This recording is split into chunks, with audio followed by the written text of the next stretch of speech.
استاد په سکول کې یو ماشوم را پاسه و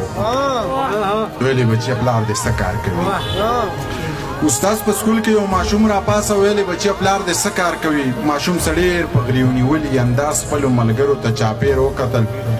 سترګې ټیټې کړې او روښانې ویل استاد یې په دماکه کې مړ دی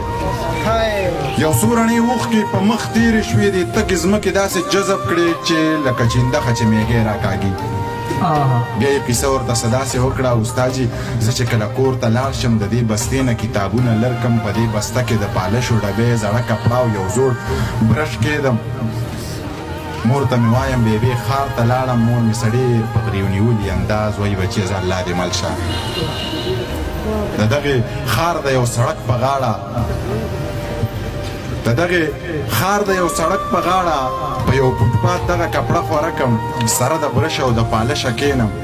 بیا د دې ښار دغه ړندو خلکو لا د پیزارونو صفایي کومه استاد ړانده مې ورته ځکه وویل ما نه تر اوسه چا تپوس ونه کړو چې دې بسته کې کتابونه خوند کوي په دې چاچو کې قلمونه خوند کوي ما نه تر اوسه چا تپوس ونه کړو چې دې بسته کې کتابونه خوند کوي په دې چاچو کې قلمونه خوند کوي په دې بکسه کې خو رنګونه خوند کوي خو زه ګیله د چا نه ځکه نه کوم چې اوازونه د انسان اورم خو په دې ښار کې انسان بالکل نشته خو زه ګیله د چا نه ځکه نه کوم چې اوازونه د انسان اورم خو په دې ښار کې انسان بالکل نشته دلته د زړه خاوندان بالکل نشته دلته په چا کې ایمان بالکل نشته اوس ماشوم قیسه لا ختمه کړې نه وه چې د چوټۍ ټالۍ ووهله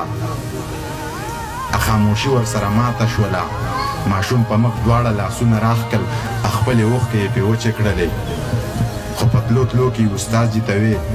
بې ادبي ماپ خو منیر وایي چې د لوږې مړه منه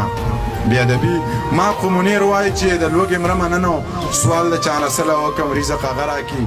نشه ورپسې خپله